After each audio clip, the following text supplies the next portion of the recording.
오늘은 양과 염소의 비유입니다. 마태복음 25장에 보면요, 예수님께서 세상의 구세주가 이제 심판주로 다시 오실 때 이 세상을 심판하는 기준을, 그리고 상 주시는 기준을 다루는 세 가지 비유가 마태복음 25장에 있어요. 이미 우리가 다룬 바 있는 열처녀 비유와 달란트 비유, 그리고 오늘 본문인 양과 염소의 비유가 그것입니다. 마지막 날에 우리 주님께서 영광 중에 다시 오실 때 그날이 구원의 날이면서 또한 심판의 날이 되기도 합니다. 그때 주님은 모든 민족을 모으시지만 양과 염소의 두 무리로 분리하신다고 오늘 말씀하고 있습니다. 자, 양과 염소를 이렇게 분리를 한다는 거지요. 여러분, 이 팔레스타인의 이 목자들은요, 이 양과 염소를 낮에는 같이 키우다가요, 밤에는 따로 분리를 한다고 합니다. 그래서 그 당시 유대인 사람들은요, 그 문화를 잘 알고 있었기 때문에 아마 예수님이 이 비유가 귀에 쏙쏙 들어오며 잘 알아들었을 것입니다. 모든 사람이 지금은 세상이라는 이 초원에서 함께 삽니다마는요, 우리 주님이 다시 오실 때 양과 염소로 분리된다는 거지요. 근데 오늘 성경에 보니까 양들은 오른쪽에, 염소들은 왼쪽에 분리한다고 되어 있어요. 다시 한번 확인할게요. 양은 오른쪽에, 염소들은 왼쪽에 둔다고 했습니다. 히브리 문화에서 오른쪽은 성과 영광, 축복과 생명의 자리를 상징한다는 거죠. 좋은 자리입니다. 왼쪽은 저주와 형벌의 자리를 상징합니다. 그래서 여러분들은 무조건 오른쪽에 가야 합니다. 할렐루야. 예수님이 오른쪽에 있어야 된다는 거지요. 근데 어느 날 갑자기 주님께서 딱 다시 오셔가지고, 야 채영이 너 왼쪽으로 가. 이게 문제가 생기는 거예요. 아닙니다. 어떻게든지 때를 쓰든지 오른쪽으로 가야 되는 거예요. 아셨죠? 예. 하나님 백성들과 그렇지 않은 백성들이 섞여 살았지만 마지막 날에는 정확하게 구분을 하신다는 겁니다. 그 마지막 날에 하나님께 인정받고 하나님께 칭찬받는 저와 여러분 됐으면 좋겠습니다. 자, 그럼 첫 번째 양과 염소의 비유의 의미를 살펴보겠습니다. 오늘 본문 스토리를 쭉 읽어보고 나서 여러분들이 쉽게 이런 결론을 내릴 수도 있어요. 가난한 자를 도와주고 선을 베풀면 나도 양무리에 끼어서 구원받는구나. 가난한 사람 도와줘야겠다. 그래야 지옥 가지 않는다. 이런 단순한 결론을 내면 안 된다는 겁니다. 자, 이 본문 스토리를 쫙 읽어보고, 야, 가난한 자를 도와주고 선을 베풀면 나도 양무리에 끼어서 구원받는구나. 가난한 사람 도와줘야겠다. 그래야 지옥 가지 않는다. 이런 단순한 결론을 좀 내면 안 된다는 거예요. 이 말씀은요, 그보다 좀 더 깊은 의미가 담겨 있다는 겁니다. 마태복음 25장 34절 한번 읽어볼까요? 같이 읽어보겠습니다. 그때 임금이 그 오른편에 있는 자들에게 이르시되 내 아버지께 복받을 자들이여 나와 창세로부터 너희를 위하여 예비된 나라를 상속받아라. 지금 뭐라고 얘기하냐면, 오른편에 있는 사람들에게 지금 임금이 뭐라고 얘기하면, 주님이 뭐라고 얘기하냐면 내 아버지께 복받을 자들이여, 이렇게 얘기해요. 이미 하나님의 은혜로 복을 받은 이 복은 무슨 복일까요? 죄를 씻김 받고 구원받은 영원한 천국을 받는 복이라는 겁니다. 이 복이 창세전부터 은혜로 하나님의 사람들을 위해 예비된 것이었어요. 그래서 저와 여러분이 어떤 선을 행해서 구원받는 게 아니라 100% 은혜의 섭리로 구원받았다는 겁니다. 할렐루야. 창세전에 이미 택하셔서 하나님 자녀 삼으신 그 은혜가 있었다는 거지요. 이게 양이라는 겁니다. 그리고 이미 구원받은 양들의 삶에서는요, 그들을 구원하신 예수님의 모습이 나타나야 된다는 거예요. 그래서 예수님의 마음을 가지고 예수님의 모습을 풍기는데 이것이 연약한 형제들을 돕는 데서 나타난다는 뜻입니다. 마태복음 25장 35절로 36절을 보면요, 예수님께서 6가지 선행을 말씀하세요. 잘 헤아려 보시기 바랍니다. 같이 읽어보겠습니다. 내가 줄일 때 너희가 먹을 것을 주었고, 목마를 때 마시게 하였고, 나그네 되었을 때 영접하였고, 헐벗을 때 옷을 입혔고, 병들었을 때 돌보았고, 옥에 갇혔을 때 와서 보았느니라. 자, 6가지가 나오죠. 배고플 때 먹을 걸 주었다. 목마를 때 마시게 했다. 나그네 되었을 때 영접해 줬다.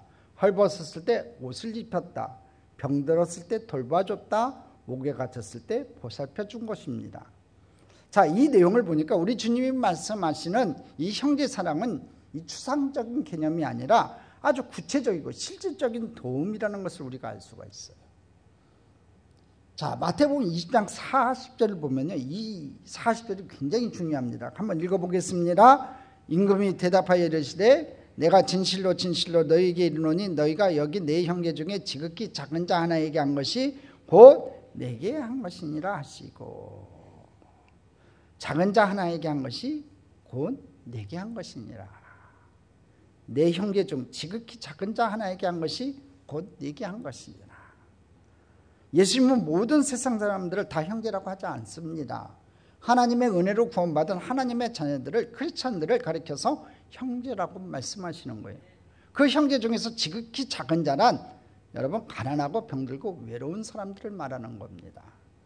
여기 언급된 6가지 고난들은요, 예수님이 제자들을 복음 전하는 단기 선교로 파송할 때, 복음 들고 세상 속에서 살 때 당할 수 있는 고난들을 언급한 그 내용하고 똑같습니다.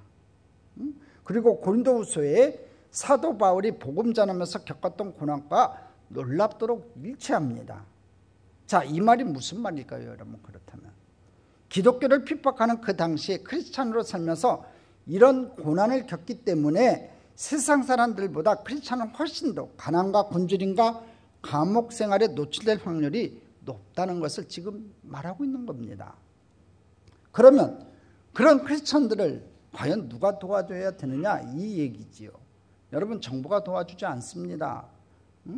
누가 도와줘야 되냐면 예수 믿는 우리 형제들이 도와줘야 된다는 거지요.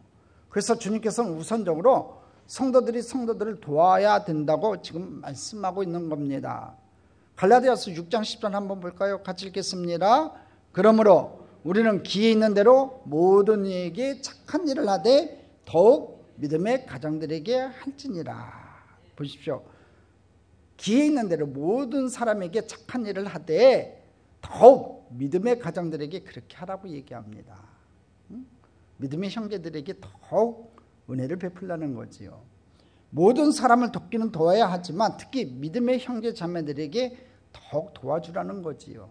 왜냐하면 그 당시 크리스찬들은요, 일반인보다 훨씬 더 가난하고 크리스찬이기 때문에 직장도 못 찾고 불이익을 겪고 순교당하고 막 그런 어려운 생활을 살았어요. 또 애들은 고아가 될 때가 많았습니다. 이런 확률이 훨씬 높았기 때문에 그런 사람들은 정부가 돌보지 않고 세상이 돌보지 않았다는 거지요. 그래서 믿음의 형제들이 돌봐야 된다고 주님께서 말씀하시는 거예요. 형제가 형제를 돌봐야 하는 것이 기본이라는 겁니다. 세상에 형편 어려운 사람들이 많지만 믿음 때문에 더 형편이 어려워진 크리스찬 형제들을 돕는 것은 교회의 책임이라는 거예요. 이런 맥락에서 우리가 이 본문을 좀 봐야만 한다는 거죠. 아까도 언급했듯이 주님께서는 이 본문을 통해 가지고 너희들이 남을 도우면 천국 가고 그렇지 않으면 지옥 간다고 말씀하시는 게 아니에요. 우리의 행위로 구원을 쟁취한다는 것은요, 여러분 도덕이고 윤리입니다. 기독교는 도덕의 종교도 윤리의 종교도 아닌 은혜의 종교입니다. 복음은 자격이 없지만 은혜로 이미 구원받은 사람들의 이야기라는 거지요. 우리는 이미 은혜로 구원을 받았습니다. 그래서 구원받은 우리의 은혜의 힘으로 남을 사랑하는 겁니다. 그러니까 산행은요, 구원의 조건이 아니라 구원의 열매입니다. 열매가 나무를 결정하는 게 아니라 나무의 열매가 나무를 확인하게끔 해야 한다는 거지요.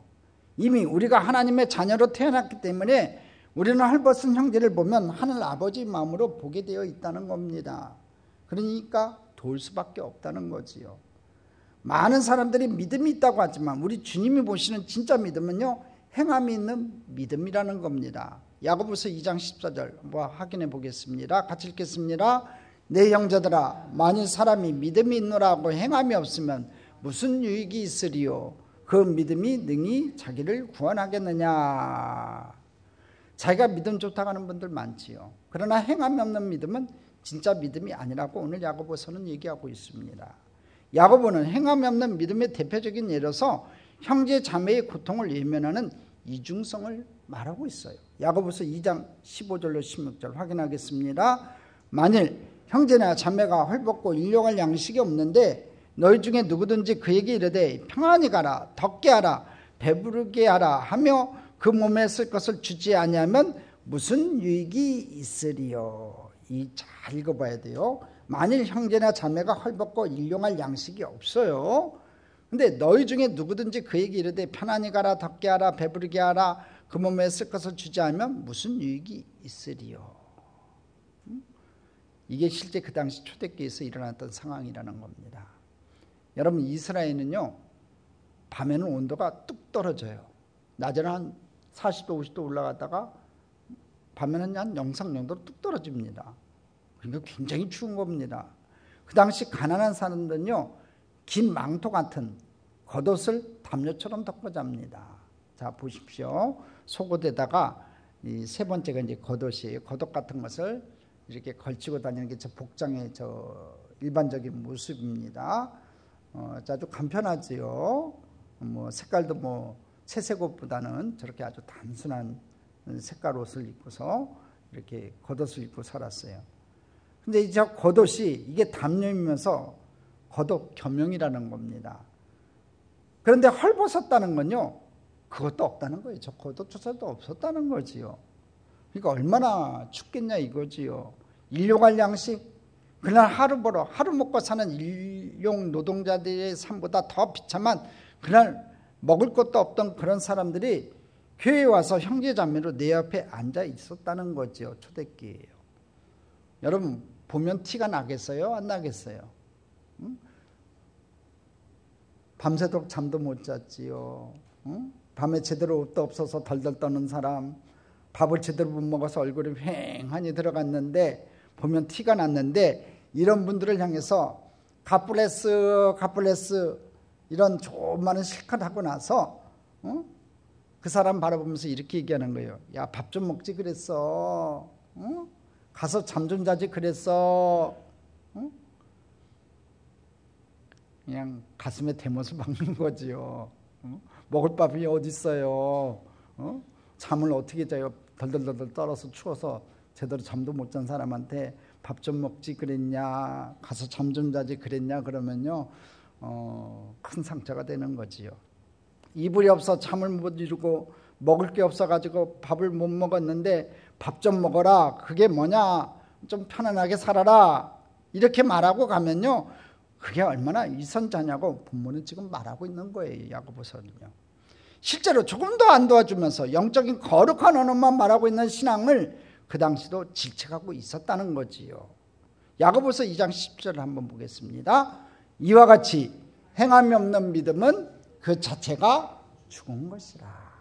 처음부터 죽은 믿음이었다 이거지요. 진짜 믿음이 아니었다는 겁니다. 오늘날 우리가 어려운 이웃의 고통에 너무 둔감해져 버렸어요. 믿음은요, 인간의 눈으로 확인할 수 없는 영혼 깊은 곳의 영역이에요. 제가 여러분들 대충 감은 잡아요. 믿음의 나무가 얼마큼 자라났다 하고 제가 이제 사람마다 평가하는 건 아니지만 보통 이렇게 보여지거든요. 근데 중요한 것은 진짜 그 사람의 믿음은요, 저도 정확하게 알 수 없어요. 인간의 눈으로 확인할 수 없는 영혼 깊은 곳의 영역이에요. 하나님만이 아신다는 거지요. 그런데 그 영혼 속에 싹 내린 믿음은요, 우리의 행위를 통해서 사람들에게서 확인이 된다는 거예요. 진짜 믿음이 있으면요, 이 행위를 통해서 확인이 된다는 거지요. 좋은 종자는 반드시 좋은 열매를 맺게 되어 있어요. 한번 따라하겠습니다. 좋은 종자는, 좋은 씨앗은 반드시 좋은 열매를 맺는다. 여러분 좋은 씨앗들 돼야 됩니다. 진짜 믿음은 정말 사람의 마음을 감동시키는 형제 사랑으로 반드시 표현이 된다는 거예요. 주님이 명하시는 형제 사랑은 아주 실제적이었어요. 이 사도 바울 당시 초대교회 성도들은요, 반 이상이 노예였습니다. 나머지 반도 그렇게 잘 사는 사람들이 아니었어요. 크리스찬인 이유만으로 핍박이 너무 심했어요. 세금을 보통 사람들보다 10배가 넘게 내라고 하고 툭하면 직장 뺏기고 감옥에 갇히고 순교당하고 추방당하고 하다 보니까 병들고 가난하고 힘든 사람들이 너무너무 많았어요. 그런데 일단 교회 공동체 안으로 예수 믿고 들어오면 살 수가 있었어요. 없는 형편이었지만 내 것 할 것 없이 다 나누어 먹었다는 거지요. 초대교회의 특징이에요. 유무상통이에요. 서로 네 것 내 것 없어요. 서로 나눠 먹어 살았어요. 응? 나눴다는 거지요. 그래서 예수 믿고 크리스찬이 되면요 서로를 책임졌다는 겁니다. 야, 저쪽 박집사 부부가 끌려가서 순교하고 남은 그 집 아들들 우리가 입양하자. 그렇게 입양해서 키우는 게 당연시 여겼어요. 로마 정부가 아주 부강했지요. 그렇지만 고아들을 돌보지 않았습니다. 여러분, 최초의 고아원은요 교회들이 세운 것이었습니다. 노모가 잘 살았지만 가난한 사람들, 병들고 죽어갈 때 위로보험 이런 거 없었습니다. 길에다 그냥 갖다 버리면요 교회가 가난한 사람들을 위한 병원을 만들어서 케어했던 거예요. 예수 믿고 크리스찬이 되면요 아무리 가난하고 병들고 사회가 버려도요 교회가 서로 책임을 져줬다는 거예요. 초대교회는 그랬다는 겁니다. 90년대 북한에서요 수백만이 굶어 죽는 고난의 행군 시절이 있었습니다. 그런데 지하교회 성도들이 다 살아남았어요. 많이 살아남았어요. 왜? 전부 다 이기적으로 나누지 않아서 굶어 죽는데 지하교회 성도들은요 서로 콩 한 조각이라도 나누어 먹었기 때문에 살아남았다는 겁니다. 우리는 경제적이 모자라서 죽는 게 아니라요 이기적이 되기 때문에, 자기만 알기 때문에 굉장히 어려움을 겪을 거예요. 그러나 우리가 서로 사랑하고 나눈다면 우리가 살 수 있습니다. 행복해질 수 있습니다. 그래서 복음 전하는 예수 믿으라는 복음 전도와 함께 반드시 가난한 형제들을 돕는 구제가 같이 가야 그게 사도행정적인 교회인 줄로 믿습니다. 우리 참정원교회는 이와 같이 초대교회처럼 서로 베풀고 나눠주고 서로 위해주는 귀한 사랑이 넘쳐나는 교회가 되기를 간절히 소망합니다. 자, 양과 염소의 생각과 태도의 차이를 살펴보겠습니다. 오늘 본문에서 우리가 또 하나 주목해야 될 중요한 포인트가 있는데요, 이 양들과 염소들의 생각 차이가 아주 심각하다는 점이에요. 아주 심각합니다. 예수님께서 일단 양들을 칭찬하셨어요. 마태복음 25장 35절에서 36절이 나옵니다. 같이 읽어보겠습니다. 내가 줄일 때 너희가 먹을 것을 주었고 목마를 때 마시게 하였고 나그네 되었을 때 영접하였고 헐벗을 때 옷을 입혔고 병들었을 때 돌보았고 옥에 갇혔을 때 와서 보았느니라. 자, 내가 줄일 때 너희가 나에게 먹을 것을 주었고 감옥에 갇혔을 때 나를 돌보았고 이렇게 막 칭찬을 해주니까 양들이 깜짝 놀랍니다. 양들이 뭐라고 대답합니까? 37절 38절입니다. 같이 읽어보겠습니다. 이에 이인들이 대답하여 이르되 주여 우리가 어느 때에 주께서 줄이신 것을 보고 음식을 대접하였으며 목마르신 것을 보고 마시게 하였나이까? 어느 때에 나그네 되신 것을 보고 영접하였으며 헐벗으신 것을 보고 옷 입혔나이까? 양들은 자기들이 칭찬받으니까 황송한 게 너무나 황송한 거지요. 근데 왜 황송하냐면 예수님이 칭찬하신 선행을 한 기억이 없다는 거예요. 양들이. 자, 왜 기억을 못했을까요? 안에서 기억 못한 게 아니에요. 양들은 그게 너무나 자연스러운 삶의 방식이었기 때문에 기억을 못하는 겁니다.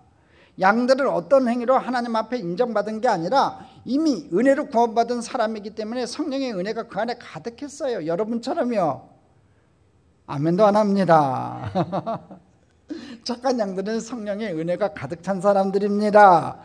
그래서 착한 일을 하기 위해서 억지로 남의 시선 의식하면서 쥐어짜듯 노력한 게 아니고 구원받은 은혜의 힘으로 형제들 자매들을 보니까, 예수님의 눈으로 보니까 눈에서 눈물이 나고 그냥 있는 주머니 털어서 도와주는 게 삶의 습관이 돼버리니까 기억을 못한 거예요. 삶의 습관이 된 거지요.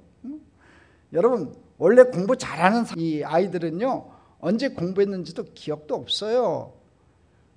근데 가뭄에 콩나듯이 가끔가다 공부하는 애들은요 정확하게 기억합니다. 내가 몇 월 며칠 그 도서관에서 몇 시간 공부했다는 거 정확하게 기억을 해요. 평소시대 안 했으니까요. 자, 양들은 이랬는데 염소들은 완전히 달랐습니다. 첫째, 선을 베풀지 않았어요. 41절 43절입니다. 같이 읽겠습니다. 또 왼편에 있는 자들에게 이르시되 저주를 받은 자들아 나를 떠나 마귀와 그 사자들 위하여 예비된 영혼의 불에 들어가라. 아주 무서운 얘기를 합니다. 자, 왼편이 뭐라고 했어요? 염소들이라고 했죠. 근데 주님께서 뭐라고 해요? 저주를 받은 자들아 나를 떠나 마귀와 그 사자들을 위하여 예비된 영원한 불에 들어가라. 그러니까 여러분 왼편에 서야 돼요? 오른편에 서야 돼요? 오른편에 서야 됩니다. 42절 내가 줄일 때 너희가 먹을 것을 주지 아니하였고 목마를 때 마시게 하지 아니하였고 나그네 되었을 때 영접하지 아니하였고 헐벗을 때 옷 입히지 아니하였고 병들었을 때 옥에 갇혔을 때 돌보지 아니하였느니라 하시니 주님의 책망이 떨어졌지요. 그런데 이 염소들은요 별로 많이 하지도 않은 자신들의 선행을 기억하고 있었어요. 양들은 기억을 못했는데 이 염소들은 정확하게 기억해요. 44절 그들이 어떻게 주님에게 어떻게 항의했나 한번 보십시오. 44절 읽겠습니다. 그들도 대답하여 이르되 주여 우리가 어느 때에 주께서 주신 것이나 목마르신 것이나 나그네 되신 것이나 헐벗은 것이나 병드신 것이나 옥에 갇힌 것을 보고 공양하지 아니하더이까. 이 말은 무슨 말이에요? 우리도 했다 이거예요. 응? 자, 근데 어떻게 했는지 어떻게 기억하겠어요, 여러분? 진짜 많이 한 양들은요 기억을 못하는데 이 염소들은 평소에 안 하던 걸 하니까 기억을 했다는 거죠. 가무에 콩나듯이 가끔가다 한 번씩 했겠지요. 응? 우리 선 베풀었어요. 1년에 한 번 크리스마스 때 하는 사람들은 기억을 잘해요. 불쌍한 사람들 도왔어요. 나도 헌금 냈어요. 응? 염소들이 정확히 기억했던 것은요 그게 자연스러운 삶의 방식이 아니고 남의 눈을 의식해서 주변 사람들은 눈치 보면서 마지못해 한 일이기 때문에 아주 계산적이고 아주 특별한 일이었기 때문에 기억을 했다는 겁니다. 또 염소들이 물었지요. 우리가 언제 예수님 고생하실 때 홀대했습니까? 이 말은 무슨 말이에요, 여러분? 우리가 예수님인 줄 몰랐으니까 그랬지요. 예수님인 줄 알았으면 대접이 달랐겠지요. 주님 왜 전화하지 않으셨어요? 예수님 오신다고. 응? 이 말이 무슨 말이에요? 응? 사람 봐서 섬기겠다는 겁니다. 그것은 백화점에서 옷차림 보고 VIP 대접하는 백화점 직원과 무슨 차이가 있냐 이거지요. 잘 나가는 사람에게만 잘해주는 세상적인 마인드는 선행이 아니라는 거예요. 두 번째로 또 염소들이 착각하는 게 있었어요. 그들은 헐벗은 형제들에게 등을 돌리는 무관심이 죄라고 생각하지 않았다는 겁니다. 여러분 악에는 두 가지 악이 있습니다. 하나는 살인하고 강도짓하는 아주 능동적인 악이 있고요. 또 하나는 선을 행할 수 있는데도 행해야 되는데 안 해버리는 수동적인 악이 있어요. 그런데 우리는 이 수동적인 악은 악이라고 생각하지 않는다는 겁니다. 나 그 사람 내가 저렇게 길거리에서 내가 팽개친 것 아니다. 그 사람 이미 죽어가고 있었다. 그냥 나는 내 갈 길 갔을 뿐이다. 이렇게 얘기한다는 거지요. 근데 하나님은 그것도 악이라고 하는 겁니다. 어려움에 처한 형제들이 네 눈앞에 있었고 너에게는 도울 힘이 있었다. 그 사람에게는 너는 하나님의 유일한 손길이었다. 그런데 네가 그 사명을 무시했기 때문에 그 형제는 절망에 빠졌다. 나는 그 책임을 물을 것이다 라고 주님은 경고하시는 거예요. 사랑하는 우리 성도 여러분, 염소가 되지 마십시다. 양이 됩시다. 양, 하나님 앞에 칭찬받는 양이 다 되시기를 주님의 이름으로 축복합니다. 자, 그럼 세 번째로 이 양과 염소의 비율의 교훈을 좀 살펴봅시다. 주님께서 이 마지막 때를 노새 때와 같다고 말씀하셨어요. 이 세상의 마지막 때, 이 노새 때는요 소돔과 고모라의 때입니다. 이 소돔과 고모라는 어떤 곳이었습니까? 에스겔서 16장 49절을 보겠습니다. 같이 읽겠습니다. 내 아우 소돔의 죄악은 이러하니 그와 그의 딸들에게 교만함과 음식물의 풍족함과 태평함이 있으며 또 그가 가난하고 궁핍한 자를 도와주지 아니하였으며. 자, 보십시오. 소돔의 상태가 어땠냐면요, 교만은 떠나가고 음식물의 풍족함과 태평함이 있었다. 근데 가난하고 궁핍한 자를 도와주지 아니했다. 이렇게 평가를 하고 있어요. 자, 그럼 이 얘기 그대로 하면요 앞뒷말이 좀 안 맞지 않아요, 여러분? 풍족하고 태평하면 여유가 있으니까 가난한 자를 도울 텐데 그렇지 않다는 거지요. 경제적으로 상승하는 거랑 여러분, 가난한 이웃 구제하는 게 같이 정비례해야 될 것 같은데 그렇지 않다는 겁니다. 내가 부유해지면 많은 사람을 도와줄 것 같은데 그렇지 않다는 거지요. 응? 그들은 풍요했지만 어려운 이웃을 돕지 않았어요. 우리가 가진 게 없어서 남을 안 돕는 게 아니라 마음에 인색하기 때문에 그래요. 그럼 왜 마음이 인색합니까? 하나님의 은혜가 없으니까 그래요. 그래서 가진 것이 풍족하지만 이웃과 나누지 않는 소돔과 고모라적인 마인드로 사는 게 바로 염소라는 거예요. 그게 세상 사람들이에요. 그런데 그런 마인드로 우리 크리스찬도 살면요 큰일 난다는 거지요. 요한일서 3장 10절 한번 볼까요? 같이 읽겠습니다. 누가 이 세상의 재물을 가지고 형제의 궁핍함을 보고도 도와줄 마음이 없으면 하나님의 사랑이 어찌 그 속에 거하겠느냐. 자, 요한일서에 보면요, 요한 사도가 뭐라고 합니까? 첫째, 이 세상 재물을 네가 가지고 있다, 힘이 있다고 얘기합니다. 둘째, 그리고 형제의 궁핍함이 보인다고도 얘기합니다. 셋째, 근데도 도와줄 마음을 내가 닫아버렸구나, 이렇게 얘기해요. 그러면 네가 어찌 하나님의 사랑에 거하는 구원받은 백성이라고 하겠느냐. 이 말은 무슨 말이에요? 그럴 수 없다는 거지요. 진짜 너에게 구원자 예수의 은혜가 있다면 그렇게 이중적인 삶을 살 수가 없다는 뜻입니다. 오히려 이웃을 돕는 게 자연스럽다는 거지요. 초기 한국교회의 역사 기록들을 보면요, 조선시대 말기 때 교인들이 대부분 가난해가지고 선교사님들이 겨울 동안의 사역의 대부분이 뭐였냐면요, 성도들이 매일 얼어 죽지 않고 굶어 죽지 않도록 돌보는 일이었다고 합니다. 성도들이 헌금을 가지고 구제미도 쓰지만 그게 턱없이 부족했죠. 가난한 사람들이 낸 헌금이었으니까 얼마나 많았겠어요. 적은 거 가지고 구제미 쓰고 부족하니까 미국 선교부에 지원 요청을 많이 했습니다. 실은 이 초기 선교사들이 한국교회에 헌신한 것 중에 큰 헌신 중에 하나가 이 재물의 헌신이에요. 거의 대부분 미국 선교부에서 본부에서 자금을 지원받아서 병원도 짓고 구제활동도 많이 했습니다. 그래요. 그래서 미국 선교부에 지원 요청을 해가지고 겨울나기 특별작전을 매년 해야 했습니다. 그래서 가난한 성도들의 끼니를 챙기고 땔감을 갖다 주고 교회만 들어오면 아무도 굶어 죽지 않고 얼어 죽지 않게 하는 그 진실한 사랑을 한국교회 초기에 많이 베풀었어요. 그런 사역들을 많이 했다는 거지요. 요한일서 3장 16절 한번 볼까요? 자녀들아, 우리가 말과 연어만 사랑하지 말고 행할과 진실함으로 하자.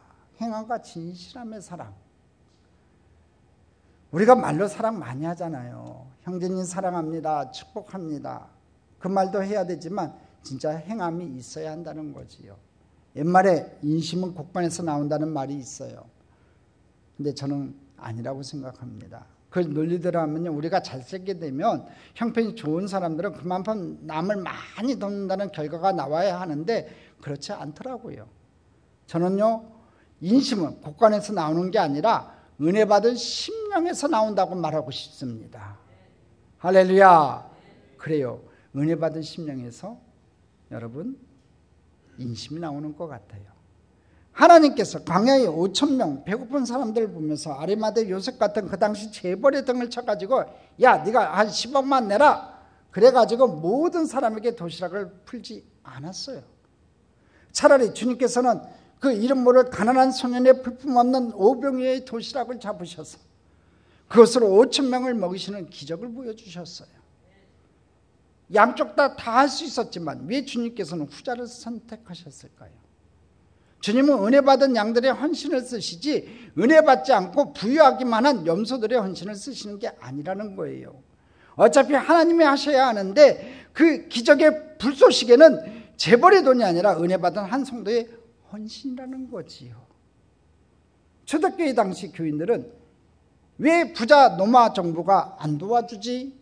세상 사람들은 그렇게 얘기했는지 몰랐지요. 초대교회 당시 교인들은요, 이런 말 하지 않았어요.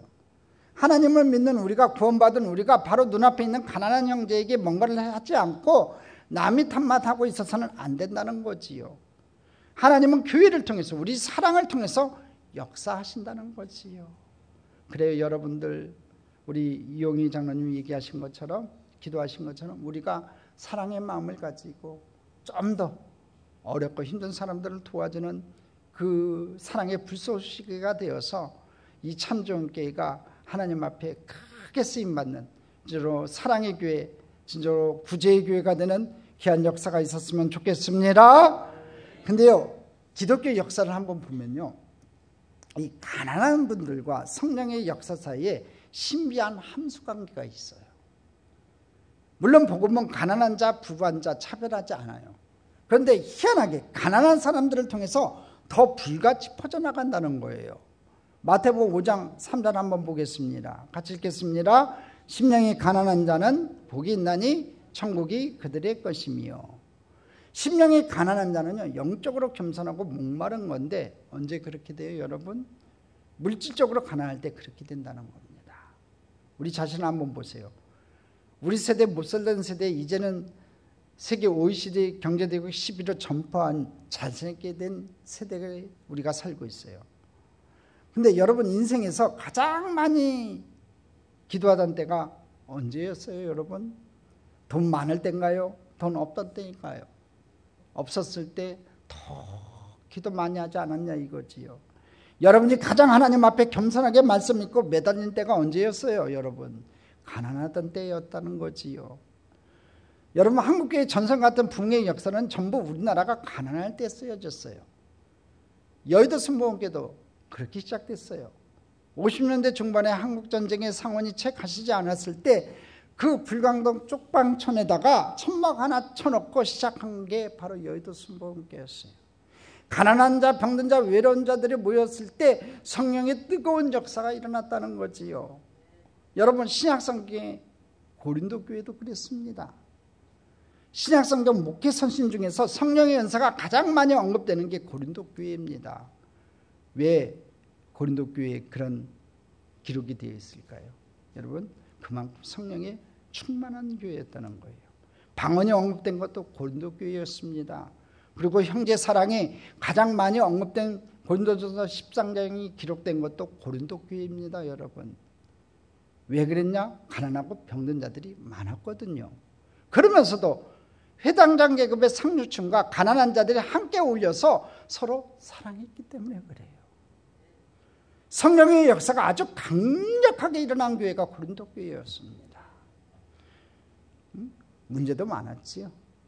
고린도 교회가 문제도 많은 교회였습니다. 그런데 그 문제를 극복하면서 더 큰 성령의 역사가 임해가지고 하나님 앞에 크게 쓰임받은 교회가 바로 고린도 교회였어요. 그러면 오늘날도 마찬가지입니다. 교회가 정말 건강하게 부흥하려면요, 하나님의 역사를 체험하려면요, 진짜 심령이 가난한 분들이 많이 섞여 들어와야 한다는 거지요. 고린도 교회처럼 부자와 가난한 자들이 함께 섞여 있어야 된다는 거예요. 가난한 형제를 섬기는 게 주님을 섬기는 것이라고 주님은 친히 말씀하셨어요. 마태복음 25장 45절에 같이 읽어보겠습니다. 이에 임금이 대답하여 이르시되 내가 진실로 너희에게 이르노니 이 지극히 작은 자 하나에게 하지 아니한 것이 곧 내게 하지 아니한 것이니라 하시니. 지극히 작은 자 하나에게 하지 아니한 것이 내게 하지 아니한 것이다. 작은 자를 섬기는 게 나를 섬기는 것이다, 그 얘기지요. 구원받은 양들은요, 예수님의 마음을 가졌어요. 예수님의 마음을 가진 사람들은요, 남을 도우려고 노력하지 않는다고 했지요. 그냥 툭 튀어나오는 거예요. 예수님과 함께 걸으면서, 예수님과 함께 교제하면서, 주님과 함께 동행하면서 남을 돕지 않을 수가 없는 거예요. 그게 양의 정체성이기 때문에 그래요. 형제 사랑하는 것은요, 어찌 물질적인 필요를 채우는 것뿐이겠냐고요. 외로운 사람, 상처 입은 사람, 우리에게 얘기를 털어놓고 싶어하는 분들이 많이 있어요. 우울하고 외로운 분들을 위해서 관심을 가져주고 이야기를 들어주는 것도 너무나 중요한 일이에요. 아까 얘기했죠. 헐벗고 굶주린 사람들 오면요, 복색도 누추하고 좀 얼굴도 휑하니까 사람들이 가까이 안 가려고 그래요. 여러분, 그러시면 안 돼요. 우리 교회와 다들 하나님 앞에 복을 받아서 그런 분들은 안 계시지만 혹시라도 그런 분들이 우리 교회 들어오면요, 여러분 사랑으로 끌어안아 주시고 많은 얘기 들어주시고 눈물 흘리는 사람 있으면 가서 눈물도 좀 닦아주시고 일으켜 세워주는 저와 여러분 됐으면 좋겠습니다. 이 지극히 작은 자를 섬겨야 되는 이유는 분명해요. 예수님이 예수님에게 한 걸로 받으시겠다고 말씀하셨어요. 그렇다면 여러분 그냥 넘기겠냐고요. 작은 자 하나에게 한 것이 곧 내게 한 것이라고 했으니까 작은 자 하나를 우리가 돌보는 것이 예수님께 하는 거라는 거지요. 근데 잘 보십시오. 아주 결론이에요. 양과 염소의 삶의 종말은 이러해요. 46절입니다. 같이 읽어보겠습니다. 그들은 영벌에, 유인들은 영생에 들어가리라 하니라. 염소들은 영벌에 들어가고 유인들은 영생에 들어간대요. 양과 염소 분명히 갈라져요. 마지막 날에 양은 영생에 들어가고 염소는 영벌에 들어가는 거예요. 불과 유황불이 떨어진다는 거지요. 우리 사랑하는 참전교 성도 여러분, 염소 되지 마시고 착하고 선을 베푸는 양이 되어 영생을 선물로 받는 축복의 백성들 다 되시기를 주님의 이름으로 축복합니다. 성경 구절 우리 함께 읽고 오늘 설교 마무리하고자 합니다. 신명기 14장 29절입니다. 같이 읽겠습니다. 너희 중에 분깃이나 기업이 없는 내인과 내수중에 거하는 객과 및 구어와 과부들이 와서 먹고 배부르게 하라. 그러면 내 하나님이 야훼께서 내 손으로 하는 범사에 네게 복을 주시리라. 아멘. 너희 중에 분깃이나 기업이 없는 내인과 내 성중에 거류하는 객과 고와 과부들이 와서 먹고 배부르게 하래요. 힘들고 어려운 사람 도와주라는 거지요. 그리하면 내 하나님 야훼께서 내 손을 하는 범사에 네게 복을 주신대요. 할렐루야. 사랑하는 우리 성도님들이 어려운 자들을 도와주는 선한 양들 되어서 내 손을 하는 범사가 잘 되는 축복을 2025년에 받으시기를 주님의 이름으로 축복합니다. 축복합니다. 축복합니다.